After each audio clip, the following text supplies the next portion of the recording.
भाई साहब कि अंधेरे का हाथी लाठी के बार हिरात है। एक बार जो है गलती हो गई थी जनता से, अब दोबारा नहीं करेगी। ठीक है, दोबारा गलती नहीं करेगी। आप भी अंदर से आ रहे हैं तो क्या आप भारतीय जनता पार्टी, आपके प्रत्याशी तो आगे काफी चल रहे हैं। हम हर बूथ जीत रहे हैं, कोई बूथ ऐसा बाकी नहीं है कि हम नहीं जीते हैं। और प्रसाद वाला बूथ जीते हैं नहीं। बहुत ही निश्चल, निष्पाप और बड़े भारत की राजनीति को बदलने के सपने की हत्या एक निर्लज्ज, नीच, मित्रहंता, आत्ममुग्ध और चरित्रहीन व्यक्ति ने की।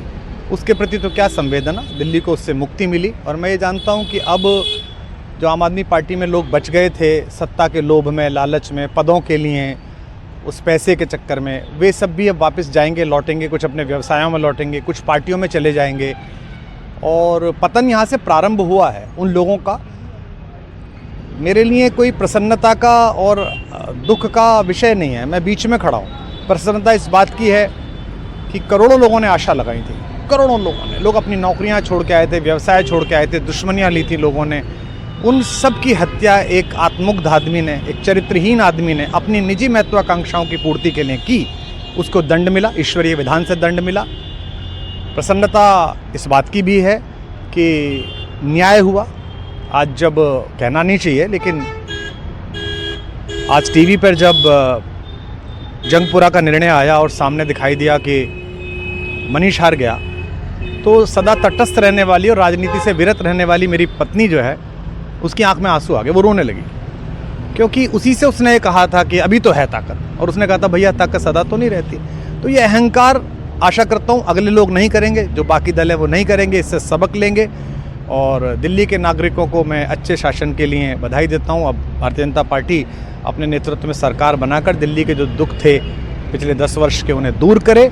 और आम आदमी पार्टी के समस्त कार्यकर्ताओं को कहता हूँ कि आपने जिस किसी भी लोभ लालच में, सब कुछ जानते हुए एक ऐसे व्यक्ति के समर्थन में काम किया जिसने अपने मित्रों की पीठ में झुरा घोंपा, गुरु को धोखा दिया, अपने साथ कंधे से कंधा मिला के लड़ने वाली महिलाओं को अपने घर ला के पिटवाया, अपनी निजी सुख और साधन के लिए जनता का पैसा खर्च किया।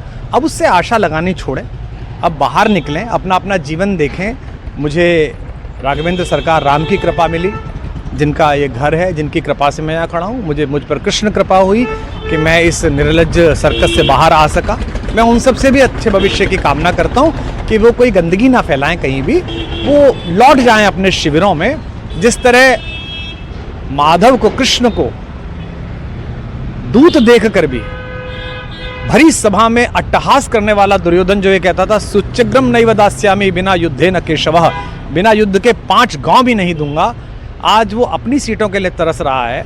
और मुझे पता है कि इस दुर्योधन का अंत भी टूटी हुई जंघा के साथ बड़ा ही दारुण होगा। और भारतीय राजनीति एक कलंकित अध्याय के रूप में इस बौने दुर्योधन को और इसके दरबार के तमाम शकुनियों को याद करेगी। मैं उनकी मुक्ति की कामना करता हूँ कि ईश्वर उन्हें इस दुख से बाहर निकाले। और समस्त लोगों को बधाई देता हूँ कि चलिए अंततः न्याय हुआ।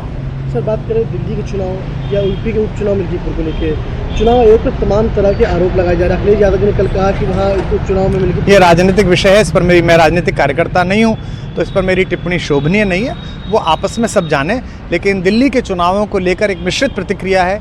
दुख है कि अन्ना आंदोलन से एक ऊर्जा जो पैदा हुई थी, जिससे देश में एक सकारात्मक बदलाव हो सकता था, एक वैकल्पिक राजनीति हो सकती थी, उसकी हत्या एक अहंकारी आदमी ने, एक आत्ममुग्ध और असुरक्षित आदमी ने कर दी। मैं आशा करता हूँ कभी ना कभी भारत में ऐसा सूर्योदय किसी न किसी दल में अवश्य होगा, जो भारत को जहाँ पहुँचना है वहाँ पहुँचाने का मार्ग प्रशस्त करेगा। बहुत धन्यवाद।